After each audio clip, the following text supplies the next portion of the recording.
Income tax return assessment year 2020-21 के form release हो चुके हैं। जैसा कि आप लोगों को इसका इंतजार था, वह फॉर्म रिलीज हो चुके हैं। हम आपको दिखाने जा रहे हैं कि ये इस फॉर्म में कितने बदलाव आए हैं, कितने नए नए चीज़ें आपको इसमें ऐड करनी है। पिछले साल के अकॉर्डिंग इसमें बहुत सारी चीज़ें नई ऐड हुई हैं, बहुत सारी इन्फॉर्मेशन आपको नई देनी है। तो आप हमारे वीडियो के साथ बने रहो। हम आपको दिखाने जा रहे हैं कि आपको इस नए फॉर्म में कैसे भरना है, क्या क्या भरना है, किस चीज़ डिटेल को कहाँ पर भरना है। नमस्कार, मैं कुलदीप सिंह आपका स्वागत करता हूं इंडिया टैक्स सॉल्यूशंस में। आपने हमारा चैनल सब्सक्राइब नहीं किया तो उसको सब्सक्राइब कर लें, क्योंकि सबसे पहले वीडियो आपको मिल सके।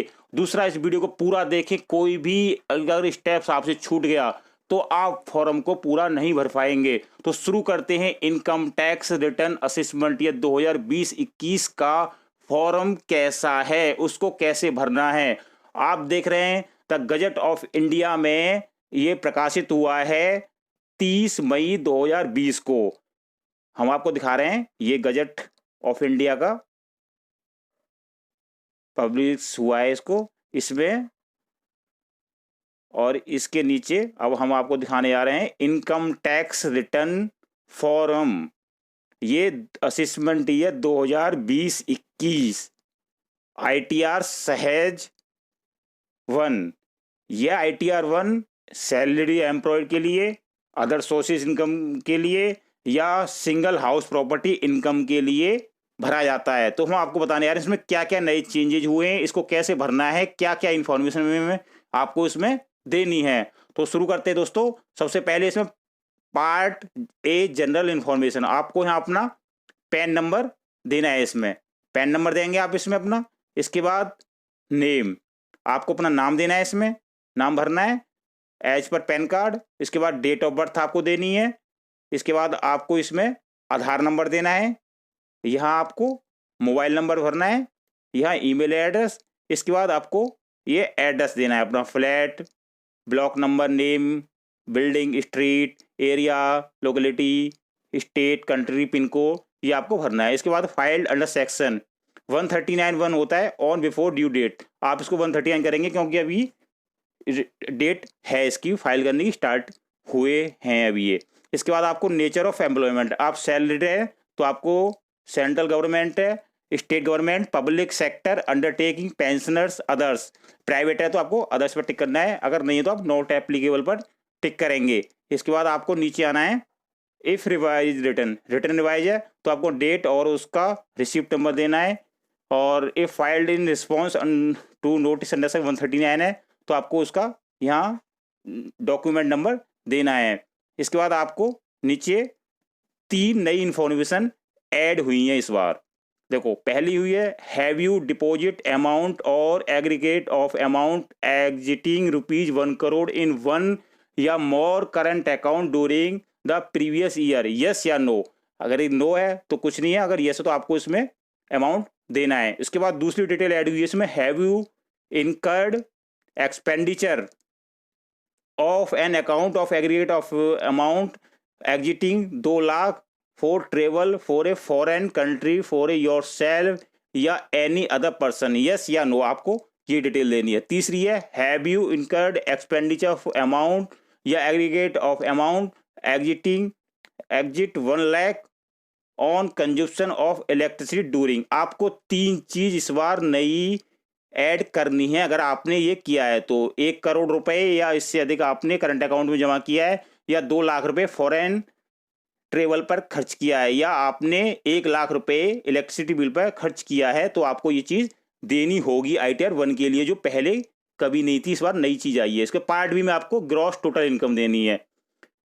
इसमें सैलरी एज पर सेक्शन आपको 71 सैलरी देनी है अपनी, वैल्यू परक्यूजिटी देनी है, profit in lieu of salary as per section, यहाँ आपकी ग्रॉस सैलरी आएगी। इसमें ग्रॉस सैलरी के बाद आपको less allowances to extent exempt under section 10, ये आपको यहाँ डालना है। उसके बाद नेट सैलरी हो जाएगी ग्रॉस में से, ये लेस अलाउंसेज नेट सैलरी। उसके बाद आपका आएगा डिडक्शन अंडर सेक्शन 16, इसमें स्टैंडर्ड डिडक्शन होगा, एंटरटेनमेंट अलाउंसेज, प्रोफेशनल टैक्स, ये आपके यहाँ इसमें आएंगे। इसके बाद आपको नीचे take applicable option self occupied, let out या डीम्ड लेट आउट, इसमें है income chargeable under the head. आपको अगर आपकी हाउस प्रॉपर्टी इनकम है तो आपको यहाँ उसकी डिटेल देनी है। Gross rent received, tax paid, annual value और 30% एनुअल वैल्यू, ये स्टैंडर्ड डिडक्शन 30% इसमें से लेस हो जाएगा। उसके बाद आपकी नीचे नेट रेंट इनकम बच जाएगी। इसके बाद आपको interest payable on borrowed capital अगर है तो आपको ये देना है। इसके बाद 7th नंबर में आएगा income chargeable under the head of house property. अगर इसमें कोई लॉस हुआ है तो आपको 2 लाख रुपए तक का माइनस में लॉस क्लेम कर सकते हैं। माइनस में आपको फिगर देनी होगी, 2 लाख तक का आप इसको क्लेम कर सकते हैं। इसके बाद आपको B3 में income from other sources, other source income आपकी इंटरेस्ट इनकम है या कोई अदर इनकम है वो आपको यहाँ देनी है। इसके बाद लेस डिडक्शन अंडर सेक्शन 57, ये in case of family pension only, उसमें आपका एप्लीकेबल होता है। इसके बाद ग्रॉस टोटल इनकम होगी आपकी B1 B2 B3 तीनों का प्लस करके। इसके बाद आपको पार्ट सी पे आना है।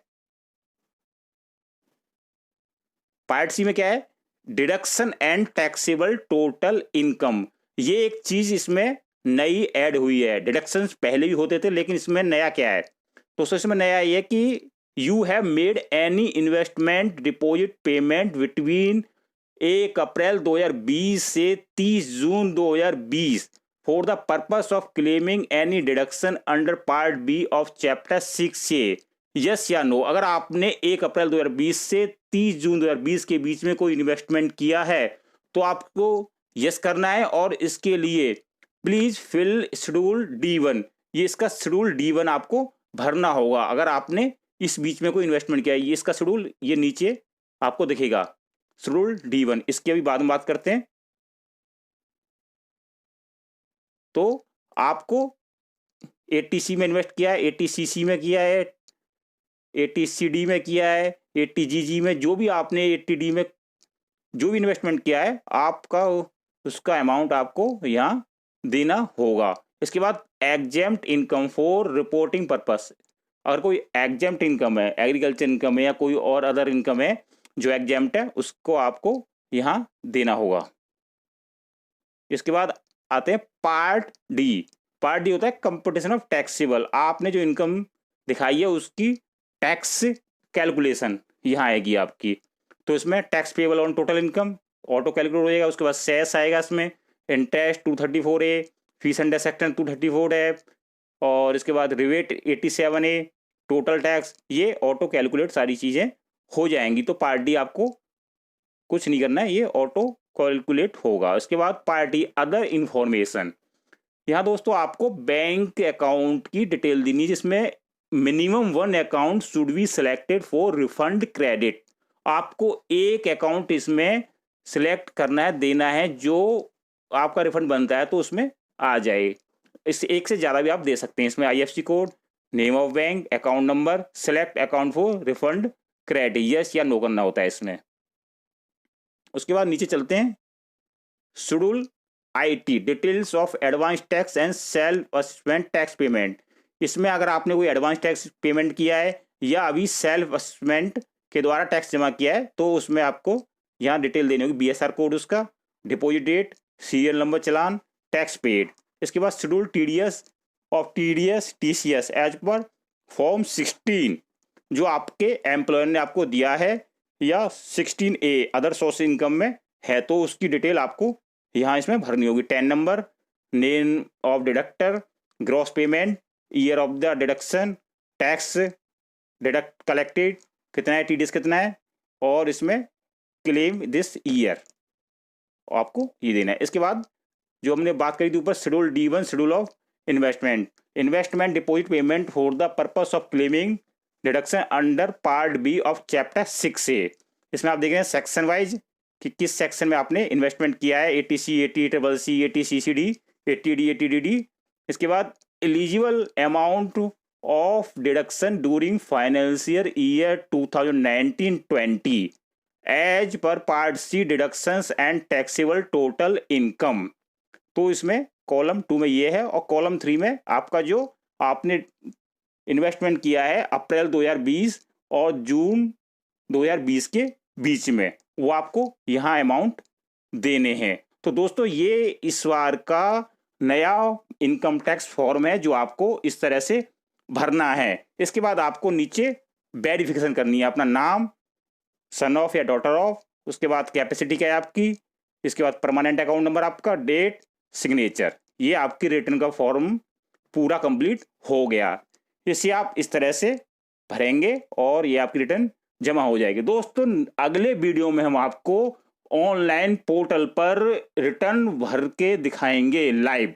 तो दोस्तों अगर आपने हमारा चैनल सब्सक्राइब नहीं किया तो इसको कर लें, क्योंकि सबसे पहले वीडियो आपको हमारे चैनल पर मिलेगी कि आप कैसे इनकम टैक्स रिटर्न फाइल करेंगे असेसमेंट ईयर 2020-21 की। जैसा कि आपने देखा फॉर्म आ चुके हैं, रिलीज हो चुके हैं और रिटर्न भरना चालू हो रही हैं। तो आप सबका बहुत बहुत धन्यवाद। नमस्कार।